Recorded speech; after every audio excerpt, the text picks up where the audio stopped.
Anartha-Nivritti Jai. So welcome to Anartha-Nivritti Bootcamp Day 5, breaking free from the crocodile within. I hope you took a look at the booklet that I prepared for you with a lot of love and a lot of eagerness. Now, today we are going to look at how Gajendra's cry is not just a story from the pages of Srimad Bhagavatam, it is our own battle. And it's the battle with the mind, with our ego. And let me go back. And how the crocodile, what the crocodile represents, and how that's connected to our anarthas, our own fears, doubts, pride. So this will be a presentation exploring Anartha-Nivritti in the step-by-step process and from the perspective of Gajendra Moksha and how a sadhaka struggles struggle for enthusiasm and how over time our distractions take over and how this crocodile of laziness, doubt, and attachment can creep in. The crocodile here, we are looking at Gajendra. He was not an ordinary person. He was King Indradyumna. So as King Indradyumna, for a momentary weakness of offending sage, he becomes this great elephant. So there is a lot of story behind it. It's a curse.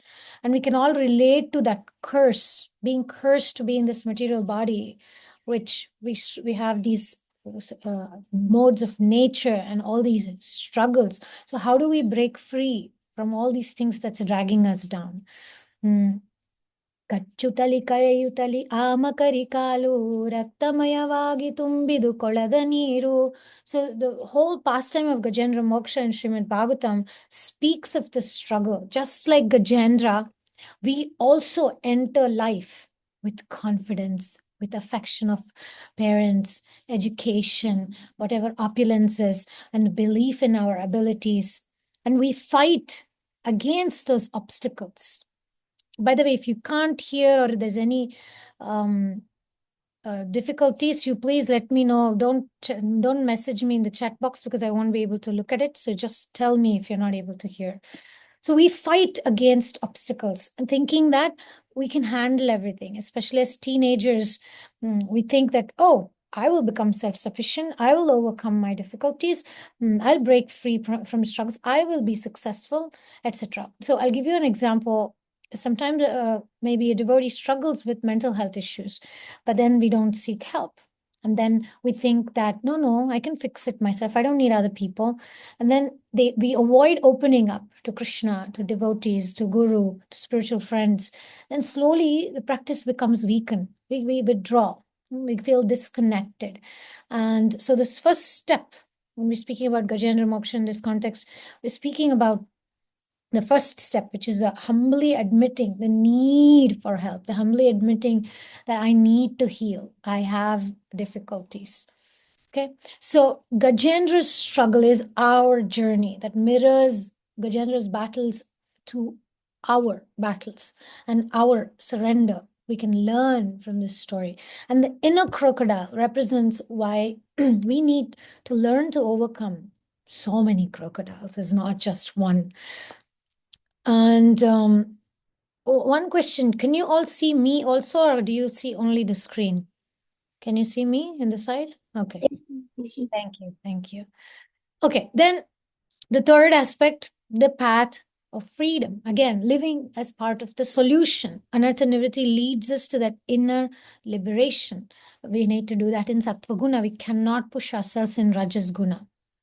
Okay, now, Gajendra's struggles represents my battle. Okay, it represents my uncontrolled mind, and that crocodile is the Maya that pulls me down. It drags me into illusion. If you read the first poem in that booklet, that's a poem that I wrote some time ago when I was really like having this particular struggle, feeling that Maya is dragging me down. My resistance to progress in spiritual life, false hopes that my mind was giving. and thinking that I can control all these desires, I'll just put all of them, in the under the carpet. But it doesn't work like that, because true freedom doesn't come from that, does not come from struggle. It comes from surrender. So it's not that everybody who goes through pain experiences liberation.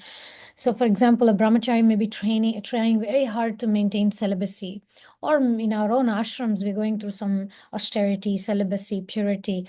And then constantly mind is attacked by desires, thoughts from the past, all these needs. And then we try to fight them. But how do we try to fight them? We may try to fight them with logic.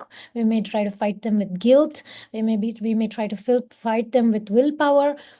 But still, the mind is pulling. Why that struggle is there? Because eventually, only Krishna's mercy, not only my self-effort, only that allowing Krishna in to my struggles can free me from that shackles. So the metaphor here is the Gajendra story mirrors struggles with my mind, a crocodile that drags me into illusion. This is all exam questions. You will be asked some of these questions, yeah.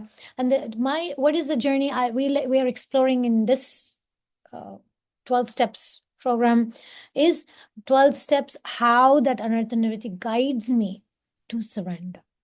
Okay, and the promises, remember the promises that comes true for us.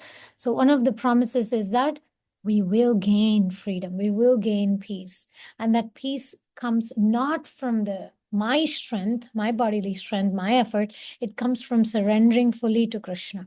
And that's what we are practicing here. I really like this program also because this is not person dependent. It's not like, okay, one particular Shiksha Guru, or it's not like that. Any of our Sakhis can guide us and tell us, this is the manual, this is what we read. I'm here with you. You read this, and you ask me if you have any specific questions. And then if that particular person is not available, we find somebody else. So I really like this system because it's like the analogy Prabhupada gives. There are two types of support, no? One is like the monkey with the baby, and the other is the cat and the kitten. In this case, monkey with the baby is the applicable analogy. So this process is like, yes, there is the big monkey, which is the Sakhi or the Sakha, who is going to help us to tell us these are the 12 steps. And then the baby monkey has to hang on to the mother. Unlike the kitten, which is just bitten, but the mother cat just carries the kitten in the mouth. So it's not like a passive process. This is an active process of surrender. The 12 steps also, and this whole program, that the tool, like I'll say, I created a tool for us to make it faster. Okay. The crocodile of my mind drags me into doubt, fear, attachment without mercy. So this crocodile is relentless. Why can't I see I want to see okay. So it's a relentless crocodiles. It provides my crocodile. Okay, please understand, we are using metaphors here. When I say crocodile, it means whatever is your crocodile. I'll give you an exercise at the end to figure out what is your crocodile. So it represents unresolved emotions that pulls me into suffering covered by ignorance. So Gajendra speaks a lot about this. This morning, we had this amazing Bhagavatam discussion. I recorded it. I'll put it in the description of this video. Watch this because it was about Gajendra Moksha. We're studying in Bhagavatam 8th canto, 2nd chapter. So we went into why in devotional service, working in Rajas Guna doesn't work for us, and how sometimes we are preached or preaching in Rajas Guna and why it doesn't work for us, and how why Sattva Guna is very important to deal with the crocodile of the mind. So I highly recommend that you watch that to get more discussion energy. So here, when Gajendra, the relentless troubles of Gajendra with the crocodile is biting his feet. And similarly, my mind is dragging me into my doubts, my fears, my attachment without mercy, ruthless. And this is a very powerful metaphor for sadhakas, because this unresolved emotions, especially I think as Vaishnavis, but I think everyone has it, but especially as Vaishnavis, there are all these emotions, resentments, fears, unfulfilled desires, all these things that's really pulling me The crocodile represents unresolved emotions, pulling us deeper into suffering. So Lakshmita had asked a question, why can't we just turn on our cameras, come together and chant purely? Why do we need to talk about Anartha-Nivritti? Why do we have to go dig deep and see our intentions, our emotions? Why do I have to clean my mind? It's a very good question. That's what we're doing here. We're cleaning the space so we can chant purely. How can you chant purely if the mind is disturbed? We cannot. We will not even show up for the chanting japa session. Why? Because the mind is so agitated. And Mahatma Prabhu often says, the japa begins the previous day. How you plan your day, how you live sattvic, everything, what you eat, what you do, how much you rest, who you associate with, all that is a preparation for the japa. So japa is the goal. At the same time, in order to achieve the goal, we need to make sure we act wisely. We act balanced manner. So in Srimad Bhagavatam, so the problem is not the whatever the addiction is. Oh, I'm not able to control my mind about studying. I'm not able to control my mind about eating. I'm not able to control my mind about my sadhana. I'm not able to control my mind about relationships. Those are the crocodile. But what does Gajendra say? Jiji Vishena Hamiha Munayakim. So Gajendra is saying the crocodile is not my problem only. It's not just that. After being released from the bite of the crocodile, I still don't want to live anymore. So he's saying that externally and internally I'm covered by ignorance. Externally I'm covered by this elephant's body. And then what does he say? He says, I need liberation from this whole existence. So I do not desire to live being covered by ignorance anymore.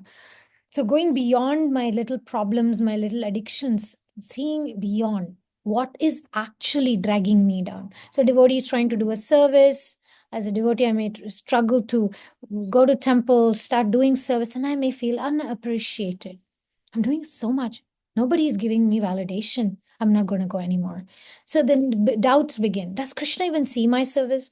Why the devotees are not really appreciating me? Why am I struggling while others seem so peaceful? Comparison starts. Then that's the crocodile of doubt that enters my mind, takes away, steals away my enthusiasm. But when I surrender those needs, those wants to Krishna and say, Krishna, I surrender my expectations. Please give me clarity. Why am I doing this service? Am I doing this service to get validated by this person? Am I doing this service so that people say, oh, you are so good, or you're so talented? Or am I doing it for a higher purpose? So this why is a very important question. So in order to address the crocodile of the mind, we always ask the mind, why do you want whatever it is that we want? And then going further, we can answer those questions. And you are not alone. We always say this in our program, in our community. You don't have to struggle alone anymore. We have a community here, the illusion of self-sufficiency. We also touched upon it yesterday. That's the biggest mistake, to think that I can overcome my mind alone. I'll do these things alone. Pride is always whispering, I can fix this. I don't need divine help. I don't need other people. I know how to figure this out. So pride is always whispering. That's our Sukrita Anarthas. Anarthas coming from Sukruti, the good deeds, good karma. So this Gajendra's resistance mirrors my misplaced confidence in my self-sufficiency. So so you don't have to battle alone. Let me just put this slide on. Battling alone, that's actually illusion of self-sufficiency. So the pride trap is ego believes that we can control transformation. No, only Krishna's mercy can serve us. And then in Gajendra's lesson, we see that his resistance, it was symbolizing his misplaced confidence. That's not where we're supposed to apply confidence. We need to apply the confidence in surrendering to Krishna and surrendering to a path, to the progress, to the path of Krishna consciousness, to the path of association of devotees. That's where we should do. And instead we say, no, I can be better. I can do these things. I can be disciplined. So the intention, the motivation is what we can learn from Gajendra Moksha. So So his resistance symbolizes our misplaced confidence in self-sufficiency. Sometimes it's misplaced confidence in loyalty. I mean, it's misplaced loyalty. I've personally also experienced that. Sometimes I want to be loyal to people that may not deserve it or not be a good association for me. So that misplaced loyalty sometimes removes my enthusiasm and I may get into a black hole. So you have to be aware of what is your crocodile, or what is your misplaced confidence. Where are you putting your misplaced confidence? Karna is a very good example of misplaced loyalty. He was very loyal to Duryodhan, but it was the wrong person. So similarly, we may be very determined about something. I have to get this done. Determination is there, but maybe the thing that you're thinking, I have to make this work. No, just say, I want Krishna's will to be done. Let's be determined of that. A shift into the divine truth. So Gajendra says, Sarva Indriya Gunadrashte. So Krishna is beyond, he is the ultimate witness beyond my perception. He knows everything, but we need to align. Okay, Krishna, this is my honesty towards you. So turning towards Krishna. And in that poem that I wrote, this is one of my, let's say, very, very, like today I'm feeling relevance to this. My crocodile lurks in the shadow deep, a weakness I nourish, a secret I keep. It pulls me under, it steals my breath, dragging me closer to spiritual death. I've experienced this several times, that when I'm going through a specific struggle or I have a specific anartha, and I keep telling myself, I can work on this. I don't have to share this with anybody. It's a secret that I keep, and I'm nourishing that secret. So we are only as sick as our secrets. So this is one of the principles in recovery, that if we can do those steps that I'm going to talk about in the next slides, and work on this, instead of nourishing my weakness, I nourish the other part of me, which I have been putting it down and not really allowing it to nourish me. So this spiritual exhaustion can happen. I went through this. I went through a spiritual exhaustion trying to control my projects, trying to control my sadhana, trying to control. So the externals is one thing, but the internal alignment, that's the shift we are looking for. Okay, so the exhaustion can be a turning point. I'm tired. Krishna, I can't do this anymore. I'm not able to. I'm not going anywhere for years. I'm stuck on this particular thing. What is it that you would like me to know? So that exhaustion can actually be a turning point. And Kavya here understands this language. It's from Vadiraja Tirtha. So it says,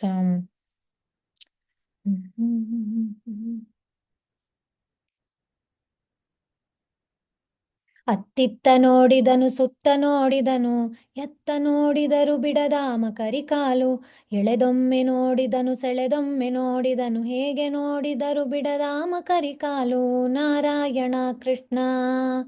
So Gajendra was really exhausted, trying to pull his leg from the left, from the right, and everywhere he's looking, the wife is not able to help, the other elephants are not able to help. And he's exhausted. He couldn't do it himself. He couldn't use his pious activities to do it. So he was really exhausted. And then at first, so the relevance, at first we rely on material solutions. Money, success, relationships is a huge one, especially for women, right? For men, it's usually control, influence. So like Gajendra, we start becoming weak. Then our spiritual struggles, even the struggle spiritually, we feels exhausting. Trying to chant becomes exhausting. Why? Because the room is not clean. The heart is not clean. The intentions are not clean. So in that step 4 of the 12 steps, we learn that self-reliance fails and we must admit that helplessness. And when Gajendra says, like, I bow to you as the ultimate reality. So instead of taking shelter of any other thing, putting our faith in it, Krishna, I trust in you. I trust in you, and I'm going to allow you to nourish my spiritual desires. So example is, a devotee may be struggling with some lustful thoughts. tries to suppress it with sheer willpower. They fast, they avoid triggers, they increase their japa, and then everything. But the thoughts, while chanting, the thoughts are persisting, and we are giving energy to those thoughts. So finally, why am I doing this? Because if I'm constantly selfishly thinking and I'm chanting, Krishna is listening not only to the mantra, he's also listening to my thoughts. So instead of those thoughts, if I can just say, Krishna, I'm actually begging at your feet and asking you for mercy, that moment of honesty, in that surrender, Krishna, my mind is filled with lusty thoughts. Please loosen this grip of this crocodile of lusty thoughts. So the point is, we are not saying we have to suppress. We're saying that we transform it. We transform that prayer. So the material effort, the exhaustion as a turning point under that point. So material effort, we begin trying problems through our own strength, it doesn't work. Then the weakness grows. And like Gajendra, we burn out also in that spiritual struggle, and we don't chant our rounds, and we have all other kinds of problems. Relationships mess up. Then true surrender, only when all efforts are exhausted does genuine surrender arise. So some amount of that feeling like a failure can be very helpful. When things are working out our way and we're consoling ourselves, we'll be stuck. Then only comes the acceptance of Krishna's will. I bow to you as the ultimate reality, as the ultimate shelter. So in this little graph I made, I'll just make it quickly. So the divine response does come because Krishna immediately hears, like he heard Gajendra, only when there's sincere surrender. Like Gajendra had, he was offering that lotus, offering our remaining strength. He had a little strength, is bleeding out completely. 90% of his blood is gone, and the crocodile is not letting it go. And Gajendra picks up the lotus, remaining energy, and offer. So with that remaining energy I have, I chant, I call to Krishna, I prioritize my time with Krishna. And then not with my mind. Prioritizing my time with my mind is different. Prioritizing time with Krishna is what Gajendra did ultimately. Then comes that comes only through complete helplessness. So recognizing my limitations is the biggest part. I have this problem. Sometimes we give justification. Oh, I can't chant because, I was busy. I had guests at home, so I couldn't chant. Another day is another excuse. Oh, I had an exam to study. Oh, I don't want to chant. So the mind can be very tricky to say, it's okay, don't worry. Then that's it. Then there is no point. There is the graph, the pyramid doesn't exist.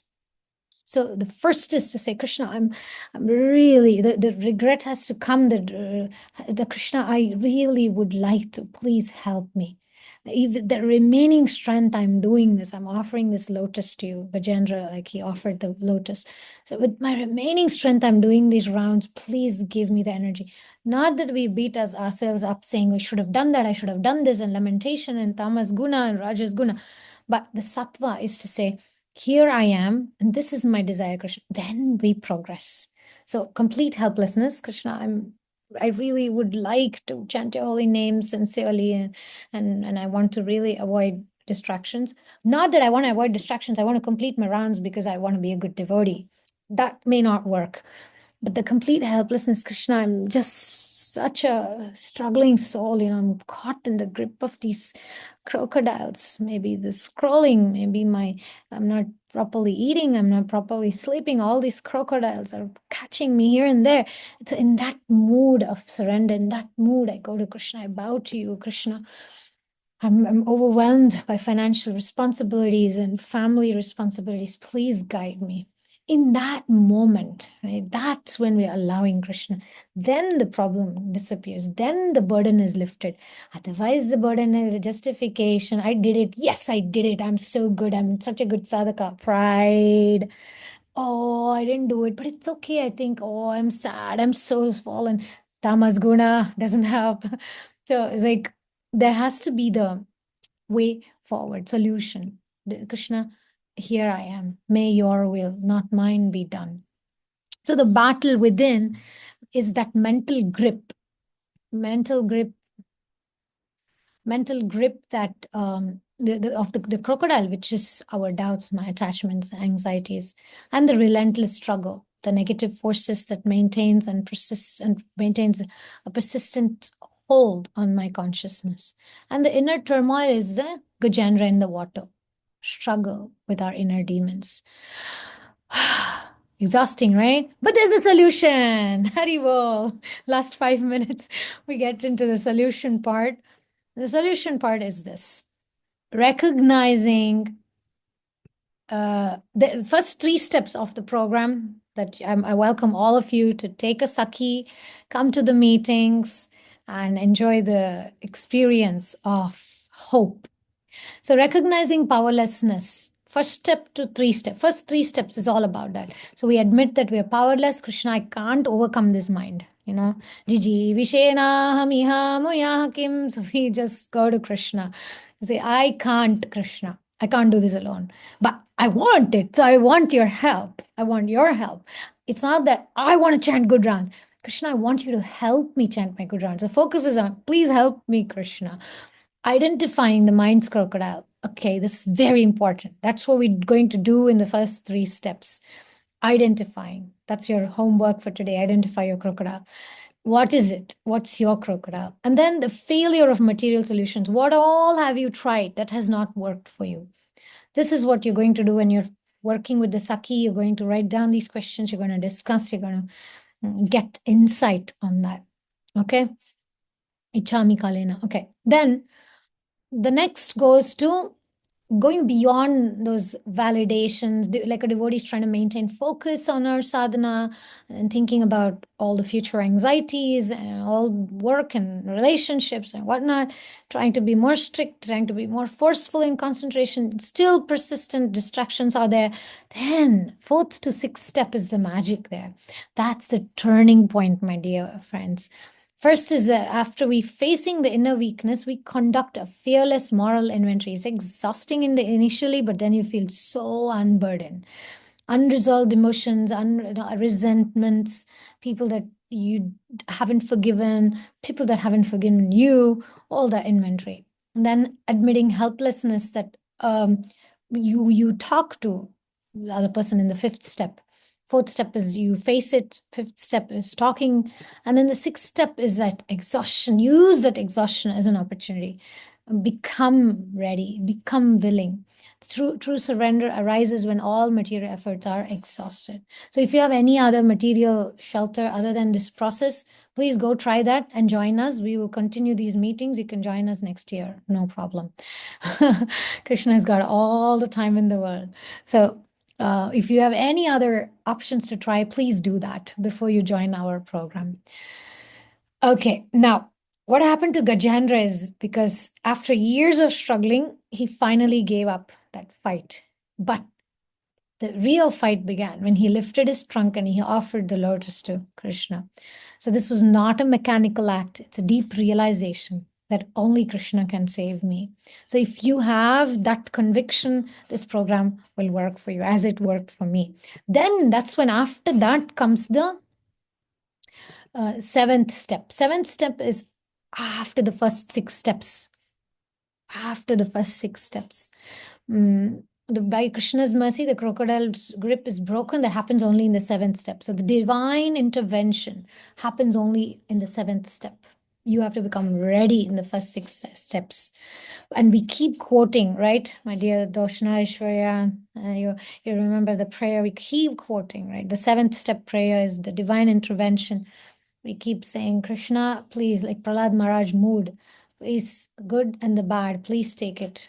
Please, Nashingadev, please remove this good and bad so that I can be of service to you and your devotees. So to become of service is no joke.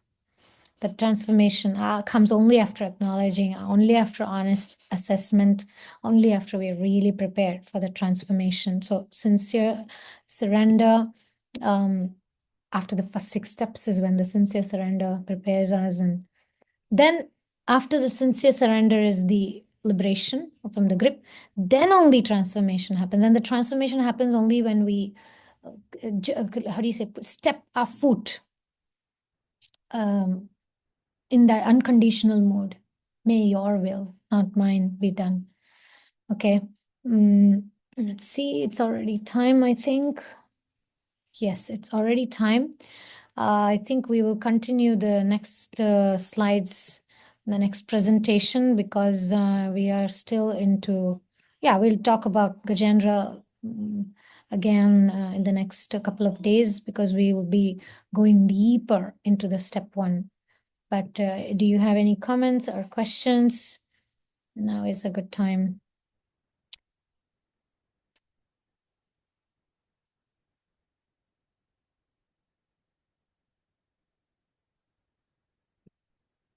Yes, true freedom does not come through struggle. It comes through surrender. Sometime when they say the more broken you are, the more desperate you are, the more easy this process will be, the more easy in the sense of you get more benefit. I do believe that it doesn't matter the intensity of the struggle, but the intensity of your emotion.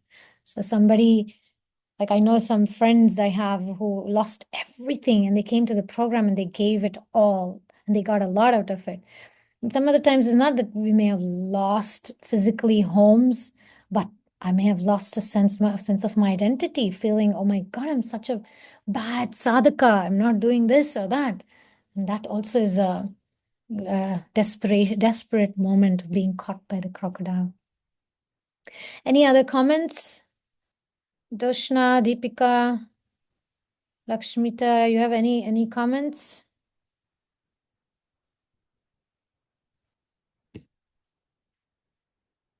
Yes. Lakshmita is reminding us we can only do what Krishna allows us to do for that day. Yeah, that's the mood. Yeah. When we truly do that, then we are not finding justification. We are actually in touch with Krishna. It's beautiful to be there.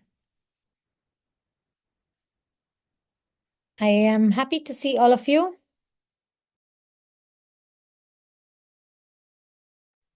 Thank you very much. Please, if you have any comments or questions, you put it in the description box in the YouTube, and then we can take up the question next day. I also put some links to the Gajendra Moksha song, English song, and also the discussion we had this morning. Thank you very much. Hare Krishna. See you next session.